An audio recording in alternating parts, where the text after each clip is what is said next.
Bonjour et bienvenue à l'émission Chrétiens comme Christ. Nous sommes heureux de nous retrouver ensemble sur ce plateau. Nous avons avec nous Pasteur Nathanaël, Bonjour. Docteur Christine Bonjour. et moi-même, Pierre. Heureux d'être là pour vous parler de comment on fonde notre vie sur le roc qui est Jésus, Jésus qui est Dieu, qui a vécu une naissance miraculeuse. Et c'est ce que nous allons voir aujourd'hui, comment Jésus, qui est Dieu et qui est parfaitement homme aussi, va accomplir des signes, des prodiges et des miracles sur la terre. Alors lisons ensemble un texte, si vous le voulez bien, dans l'évangile de Matthieu au chapitre 8, et on va voir comment Jésus va purifier un lépreux. Jésus étendit la main, le toucha et dit « Je le veux, sois pur ». Aussitôt il fut purifié de sa lèpre. Puis Jésus dit, garde-toi d'en parler à personne, mais va te montrer au sacrificateur et présente l'offrande que Moïse a prescrite, afin que cela leur serve de témoignage. C'est un des miracles que Jésus a accompli. Il a purifié le lépreux. Et en fait, en faisant cela, il démontrait aussi la volonté de Dieu. Jésus est venu pour guérir, pour purifier, il est venu pour détruire l'œuvre du diable. Et la maladie, sous quelque forme qu'elle soit, c'est une œuvre du diable. Vraiment, Jésus est venu pour manifester cet amour. Il est descendu du ciel pour agir en notre faveur et pour nous libérer de l'esclavage de l'ennemi sous toutes ses formes. C'est extraordinaire de voir ça, de voir que non seulement Jésus, donc, qui manifestait qui est Dieu finalement, nous aime, ne nous juge pas, est humble, serviteur, et en même temps il vient guérir. Oui. Et c'est intéressant parce que souvent on a cette question, est-ce que Dieu veut vraiment guérir? Est-ce que c'est la volonté de Dieu que je sois malade? Ou est-ce que la volonté de Dieu c'est que je sois guéri? La question est bien posée. Dieu veut guérir. Sa volonté, c'est de nous guérir. Et nous voyons ça dans l'œuvre de Jésus-Christ. Il ne va pas commencer à faire tomber les gens malades, il va les guérir. Il ne va pas mettre les gens en prison, il va les délivrer. Il ne va pas faire du mal aux personnes, il va leur faire du bien. C'est vraiment le ministère de Jésus qui est résumé par l'apôtre Pierre dans les Actes des Apôtres. Mais ici, il y a une chose qui est à souligner, c'est qu'il va purifier un lépreux. Et la lèpre, c'est, un élément qui représente le péché. Et cet homme est lépreux, et à cause de la lèpre, il est séparé de tous, il ne peut plus vivre en communauté, il n'a plus le droit d'être avec sa famille, il doit vivre à l'écart. Et le péché nous amène à l'écart de toute chose. Mais Jésus n'a pas eu peur de venir toucher le péché. Il n'a pas eu peur de toucher le lépreux. On ne pouvait pas toucher un lépreux à cette époque parce qu'on allait être contaminé par la même maladie. Mais lorsque Jésus touche le lépreux, il le délivre et la phrase importante, c'est qu'il fut purifié, la lèpre le quitta.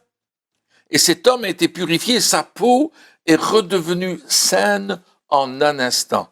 Ça, c'est l'œuvre de Jésus. C'est un miracle extraordinaire.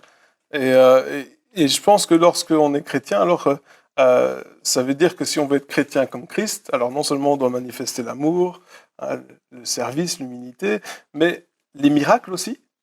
Les miracles aussi. Jésus a dit, si vous croyez en moi, vous ferez les œuvres que je fais et vous en ferez même de plus grandes.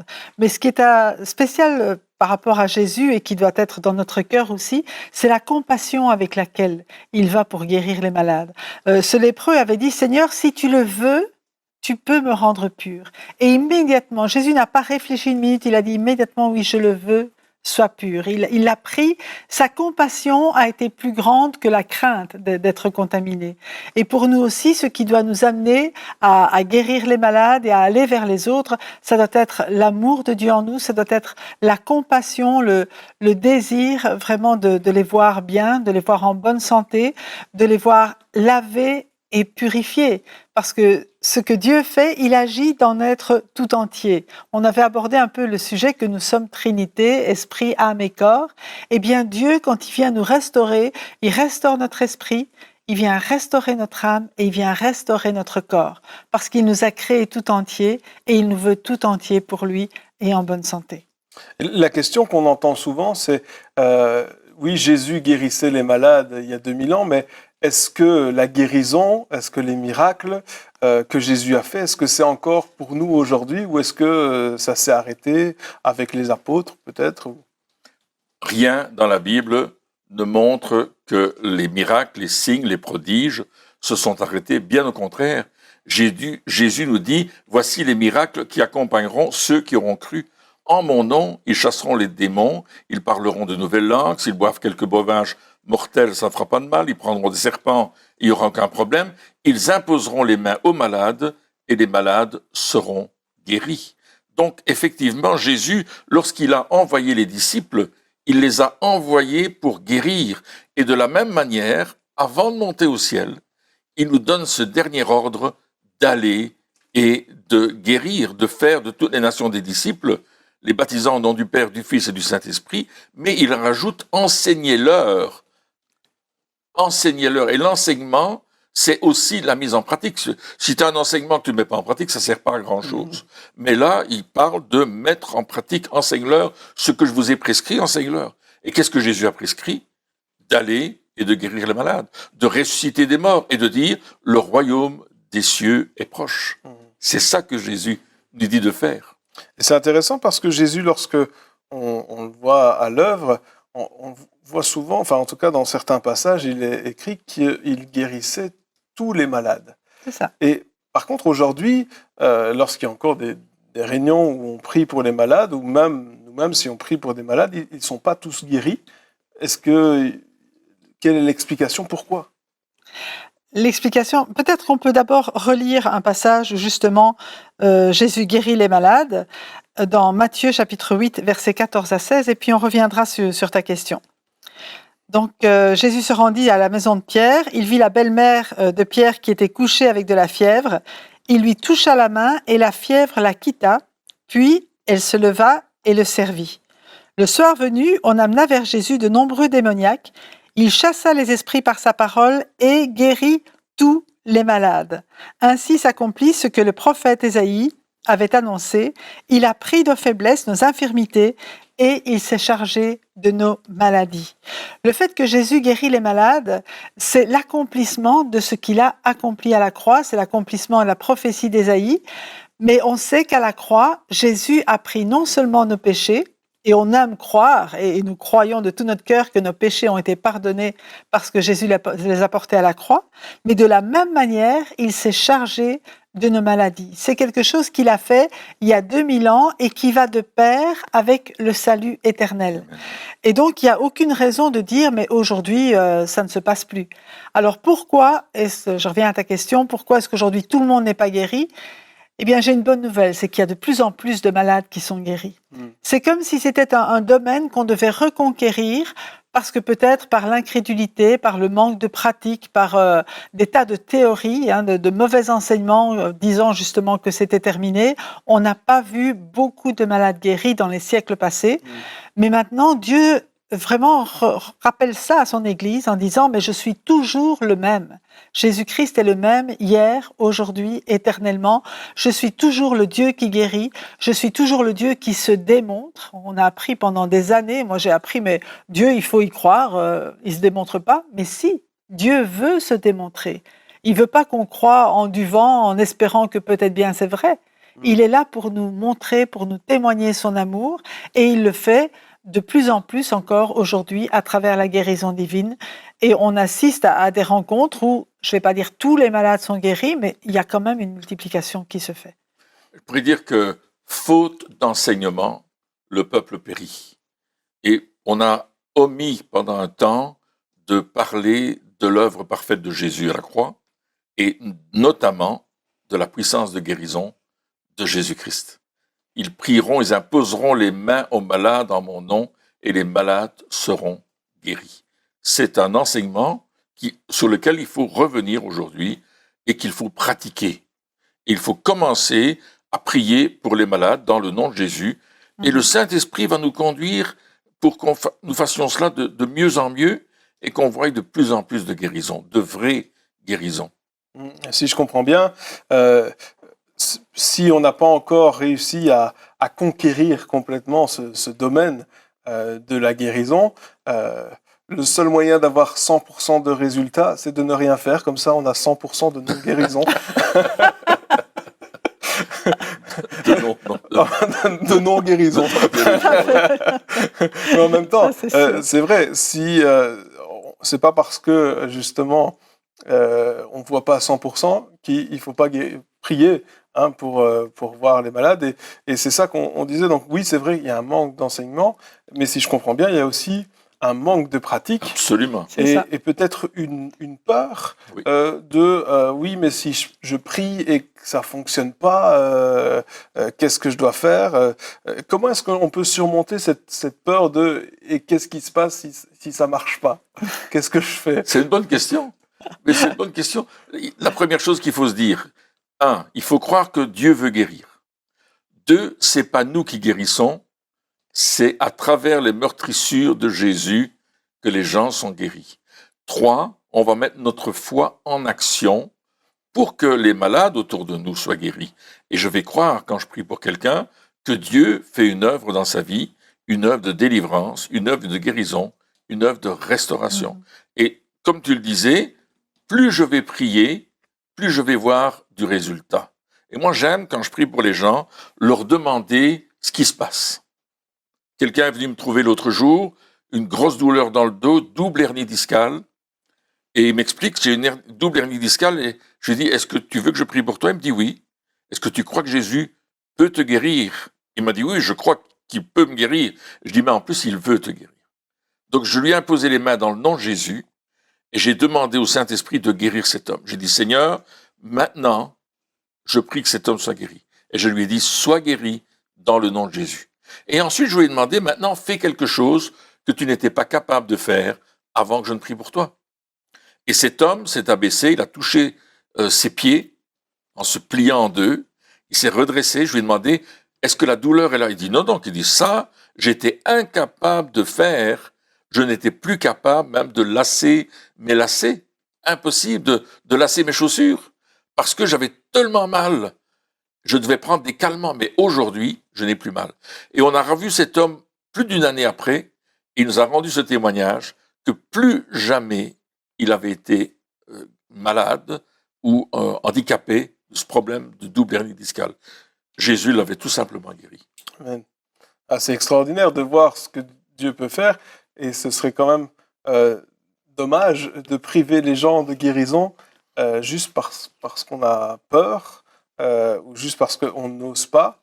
Mais il y a des fois aussi où les gens ils disent que c'est à cause de la foi qui n'est pas assez grande. Alors, celui qui prie dit que c'est à cause de la foi de celui pour qui il a prié, et celui pour qui il a prié dit que c'est à cause de la foi de celui qui prie, et on cherche un coupable. Mais qu'en est-il vraiment? D'abord, c'est important de s'accorder. Oui. De dire, OK, il y a deux choses. Si un chrétien prie pour quelqu'un qui n'est pas chrétien, il ne peut pas lui demander d'avoir la foi. Et dans le cadre de ce que Jésus dit, ils imposeront les mains aux malades, les malades seront guéris. Quand Jésus a envoyé ses disciples, même avant lui, il a dit, allez et prêchez la bonne nouvelle, guérissez les malades, ressuscitez les morts. Un mort, en principe, il n'est pas censé avoir la foi, oui, on est d'accord. Donc, il y a quand même la foi de celui qui obéit à Jésus en croyant que Jésus est avec lui pour l'accompagner et pour manifester les miracles selon sa parole. C'est ça, on a dit hier qu'il fallait faire confiance à Dieu et à sa parole. Donc ça, c'est une première chose. Et on a besoin parfois nous-mêmes de fortifier notre foi avant d'aller, de puiser dans la foi de Dieu pour aller prier pour les malades. Maintenant, ce qui arrive souvent dans les églises, c'est qu'on prie pour des chrétiens. Et là, je crois que Dieu demande à ces chrétiens, eux aussi, d'exercer leur foi. Et parfois, il y a des clés que Dieu veut révéler pour recevoir la guérison divine. Et de nouveau, on en revient à l'intimité. Moi, ça m'est arrivé, même après avoir été guérie de cette hépatite, d'avoir mal au ventre, par exemple, et puis j'avais mal au ventre, puis je priais, et je dis, Seigneur, qu'est-ce que tu attends de moi comme attitude pour que je puisse recevoir cette guérison? Et presque instantanément, je vais dire, la douleur s'est arrêtée. Mais je pense qu'il y a cette attitude à aller vers Jésus. Seigneur, qu'est-ce que tu veux de moi quelle est la clé pour la guérison de cette maladie en particulier. Et savoir aussi que quand on prie pour les malades, il peut y avoir des miracles, donc des guérisons instantanées. Et parfois, c'est un processus de guérison qui se met en marche et qui demande vraiment la persévérance aussi dans la foi de croire, Seigneur, je proclame que tu es celui qui me guérit et célébrer chaque amélioration. Ce que j'aimerais dire, que la foi est importante, mais la compassion de celui qui prie est très importante. C'est est vrai. primordiale. C'est vrai. Jésus avait de la compassion. La Bible nous dit bien des fois qu'il était ému de compassion parce qu'il voyait cette foule s'emberger. Et il était ému de compassion. Il avait cette compassion qui le prenait aux tripes. C'est littéralement ce que le mot veut dire. Et il allait prier pour les gens parce qu'il les aimait tellement. La guérison, c'est le résultat non pas d'une technique, mais de l'amour de Dieu. Et les gens vont être touchés par cet amour. Je pense qu'à un certain moment, beaucoup de personnes ont besoin d'être réceptives à l'amour de Dieu, de croire que Dieu les aime et qu'il veut faire cette guérison miraculeuse dans leur vie. Donc, si je comprends bien, ce qui va me pousser à prier pour des malades, c'est pas juste le désir de voir des guérisons, c'est un petit peu comme aller voir un spectacle, mais c'est plutôt la compassion pour ceux qui souffrent qui va me faire aller au-delà de ma peur, de la politesse aussi peut-être, parce que des fois on peut voir quelqu'un qui souffre et bon, des fois ça peut être des chrétiens, mais des fois des personnes qui ne sont pas chrétiennes, et puis peut-être même qu'on voit dans la rue et qui sont en train de souffrir et qui nous ont rien demandé quelque part. Et c'est cette compassion qui va m'amener ou qui devrait en tout cas m'amener à prier pour ces personnes, parce que si c'est pas le cas, est-ce que mon attitude alors elle est pas juste quand je prie pour les gens? Mais tu vois, cette compassion, elle est inspirée par le Saint-Esprit. Et le Seigneur va nous conduire dans le fait de réaliser quelque chose. Et je me souviens de cette femme, on était dans une grande allée au Québec, dans la ville de Québec d'ailleurs, et il y avait une dame qui était en chaise roulante. Et elle était en train d'essayer de monter un plan incliné. Et puis nous, on était Christine, moi, Mélodie, on était là et on marchait. Et puis j'ai vu cette femme et les gens passaient à côté d'elle, et puis elle avait beaucoup de difficultés à monter et personne ne s'est arrêté. Donc, j'ai dit à Christine, je vais aller la pousser. Donc je suis allé pousser la dame. Permettez, madame, que je vous pousse. Puis c'était une dame, elle m'a dit, oh, quel beau jeune homme. C'était rigolo. Donc je l'ai poussé jusqu'en haut. Et puis je lui ai demandé, mais qu'est-ce que vous avez, madame? Et puis elle m'a raconté, mais moi j'ai des douleurs. En fait, je suis pas handicapé, mais quand je suis debout, je tombe. J'ai ma tête qui tourne et puis je tombe. Chez moi, je peux me déplacer parce que je peux me tenir au mur, je peux me tenir à ceci, cela. Mais quand je suis dans une grande surface, je n'arrive pas à m'orienter, je risque de tomber, donc je prends une chaise roulante. Et je lui ai demandé, mais voulez-vous que je prie pour vous dans le nom de Jésus? Et là, la dame a été très étonnée que quelqu'un lui demande, un inconnu, lui demande de prier pour elle. Et c'est ce que j'ai fait. Je lui ai expliqué que Jésus était venu pour elle, qu'il était mort à la croix pour elle, qu'il avait versé son sang non seulement pour la sauver, mais aussi pour la guérir. Ah, elle m'a dit ça, je reçois. Et puis, je lui ai imposé les mains, là-bas, il y avait tout le monde qui passait autour, je ne me suis pas occupé de ça. Et je lui ai dit, maintenant, recevez votre guérison dans le nom de Jésus. Et puis, elle était très touchée émotionnellement, il y a quelque chose qui s'est passé. Je lui ai dit, quand vous rentrerez chez vous, vous allez voir un changement dans votre vie. Elle a dit, merci monsieur, puis moi je suis parti. Mais simplement cela, cet acte-là, change la vie d'une personne. Et Jésus nous appelle à montrer, à démontrer cette compassion envers les frères et sœurs dans l'Église, mais également envers des personnes à l'extérieur. Et ne pas avoir peur de prier pour elles, parce qu'encore une fois, c'est pas moi qui guéris, c'est Jésus à travers moi qui va guérir. Ils imposeront les mains aux malades et les malades seront guéris. Donc, on n'est pas des guérisseurs. Non. On est juste des personnes qui croient que Dieu guérit parce que Jésus a guéri et qu'il a dit « faites la même chose que moi » et imposer les mains aux malades. Et quelque part, c'est aussi une obéissance que d'imposer les mains aux malades. et des fois peut-être que j'ai pas envie, ou que on a parlé de la peur déjà, mais j'ai peut-être des réticences, ou des fois aussi des mauvaises expériences. On peut avoir eu, lorsqu'on commence à prier pour les malades, on peut avoir des mauvaises expériences, prier pour quelqu'un, la personne ne guérit pas, pire, elle meurt, ou on disait quelqu'un a un rhume, il ressort avec une grippe, enfin, ça s'empire au lieu de s'améliorer, et quelque part, ces expériences-là, elles peuvent nous faire du tort et nous empêcher de continuer. Alors, comment surmonter ces mauvaises expériences? Je pense que la façon de les surmonter, c'est de revenir dans la présence de Dieu. On revient toujours à cette intimité et de continuer, dire Seigneur, tu nous as demandé de le faire, je veux continuer à le faire, et savoir aussi qu'il y a un combat, parce qu'on a dit que la maladie, elle vient du diable, et puis il y a quand même un combat spirituel qui se fait, et en même temps, il y a notre attitude qui progressivement va ressembler de plus en plus à celle de Jésus. Et c'est vrai que par expérience, j'ai vu que quand il y avait vraiment la compassion du Seigneur dans la prière, la guérison était beaucoup plus, immédiate, que si c'est simplement, je dois prier pour un malade, je vais le faire. Et puis, je ne dis pas que Dieu ne guérit pas à ce moment-là, mais quand il y a la compassion de Dieu, il y a quelque chose qui se passe en plus. Parce qu'on sait que ce n'est pas seulement nous qui prions, mais le Saint-Esprit est dans la partie pour agir. Et le but, c'est vraiment de glorifier Dieu. C'est pas de dire, oh regardez, il prie pour les malades sont guéris, quel grand homme, quelle grande femme. Ça n'a rien à voir avec ça. C'est vraiment le nom de Jésus qui va être glorifié. C'est l'amour de Jésus qui va être démontré et qui va être donné aussi à la personne. Que la personne pour qui on prie sache, c'est pas moi qui guéris, mais c'est vraiment Dieu qui guérit parce qu'il t'aime, parce qu'il te veut en bonne santé. Et puis surtout la personne aussi pour qui on a prié et qui est guérie, elle est contente quand même. Elle est contente. Oui, il y a de la joie. Il y a de la joie, oui, c'est ça. Puis des personnes qui souffrent pendant tellement de temps, des fois des années, et qui tout d'un coup, la douleur n'est plus là. Je pense que, c'est quand même, pour la personne qui reçoit la guérison, c'est quand même quelque chose d'extraordinaire.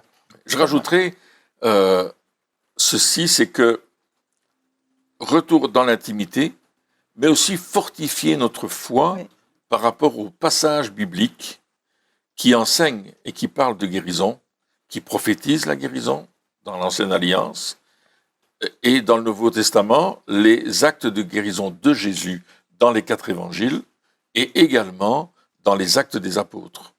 Et c'est là qu'on va fortifier notre foi et nous encourager en disant, mais si ça s'est passé comme ça, je vais le voir aussi. Ça, l'œuvre de Jésus n'est pas stoppée. Jésus a dit, vous ferez les œuvres que j'ai faites et vous en ferez de plus grandes. Alors, on ne va pas devenir plus grand que Jésus, mais parce que Jésus est avec nous, nous pouvons faire de plus grandes œuvres et ça ne va pas se limiter géographiquement à un endroit, ça va aller jusqu'aux extrémités de la terre. Donc Jésus va nous conduire dans cette dimension de vivre les signes, les prodiges et les miracles. Et on voit dans le Nouveau Testament que Jésus va former les 12 disciples, il va leur montrer comment prier pour les malades, et notamment, un jour, il rencontre un aveugle, et puis les disciples sont autour de lui, ils posent des tas de questions, et Jésus va dire, on va guérir cet homme. Et puis, il crache par terre, il fait de la boue, et moi, je m'imagine Pierre et Jean, et peut-être d'autres prendre des notes, combien de boue il prend, qu'est-ce qu'il fait exactement. Et puis il prend la boue, il l'applique sur les yeux de l'homme. En fait, je pense qu'il n'avait pas de Dieu dans ses orbites. Et il dit, va te laver au réservoir de Siloé. Et puis le gars, il va se laver, puis il revient, et puis il voit. Et c'est extraordinaire parce qu'il voit. Et les disciples ont assisté à ça, les 12. Et puis Jésus va en envoyer 70 qu'il va former et qui vont aller dans les villes et les villages où Jésus va passer après.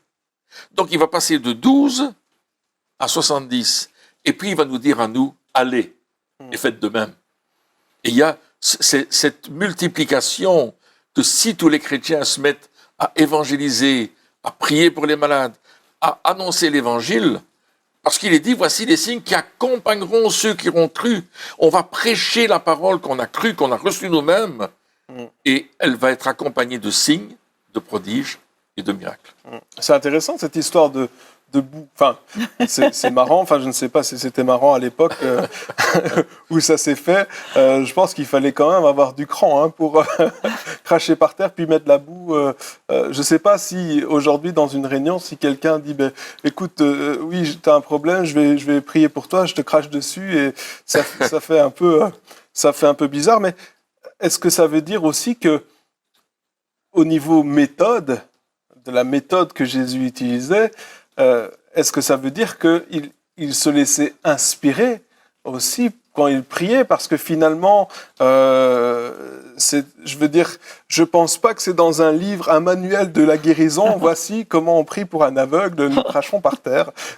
Je pense pas qu'il y ait un manuel qui dit ça, et je pense pas que Jésus avait lu le manuel de la guérison en 10 étapes. Je pense que, moi, ça me parle, et je me pose cette question. Ça veut dire aussi que si je prie pour un malade, au-delà du fait de croire, de fortifier ma foi, d'imposer les mains parce que la Bible me dit de le faire, est-ce que ça veut dire aussi que je dois demander à Dieu ou au Saint-Esprit de me révéler, Seigneur, comment est-ce que je dois prier pour cette personne-là, me mettre devant Dieu en disant, oui, bien sûr, j'ai la compassion, mais j'ai assez de compassion pour reconnaître que moi je peux rien faire, mais que Dieu au travers de moi peut le faire, et que Dieu sait comment.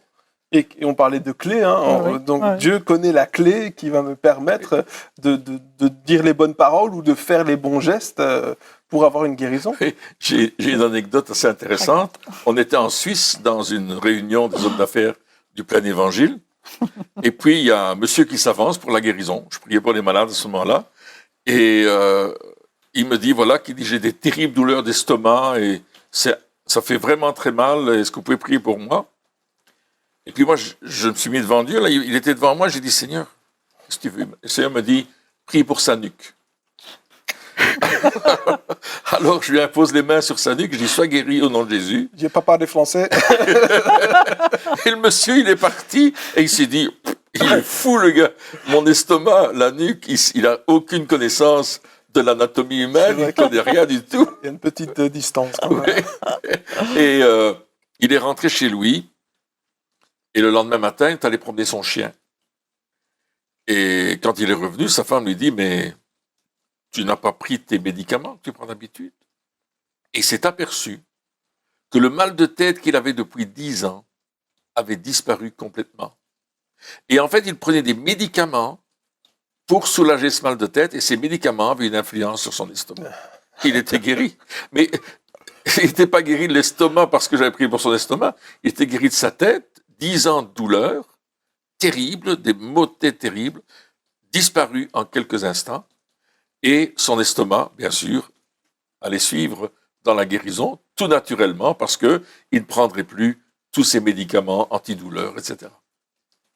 Donc il faut vraiment se laisser inspirer. Inspiré par le Saint-Esprit. On peut relire aussi dans Matthieu chapitre 15, les versets 30 et 31, il dit alors s'approcha de lui, donc de Jésus, une grande foule, ayant avec elle des boiteux, des aveugles, des muets, des estropiés et beaucoup d'autres malades. On les mit à ses pieds et il les guérit. En sorte que la foule était dans l'admiration de voir que les muets parlaient, que les estropiés étaient guéris, que les boiteux marchaient, que les aveugles voyaient, et elle glorifiait le Dieu d'Israël. Et ça, c'est extraordinaire. D'abord, toutes les maladies différentes, les infirmités différentes aussi, et on voudrait voir de plus en plus aussi de guérison de ce style-là.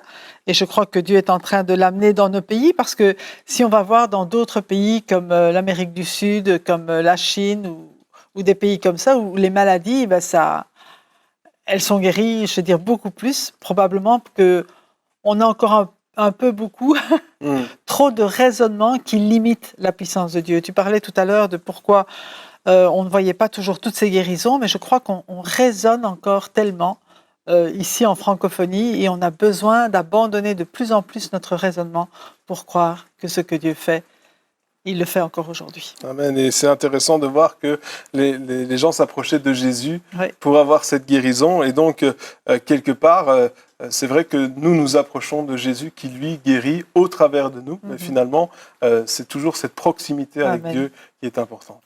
Eh bien, chers amis, merci de nous avoir suivis pour cette 4e émission et on se retrouve demain pour la suite. Merci, au revoir.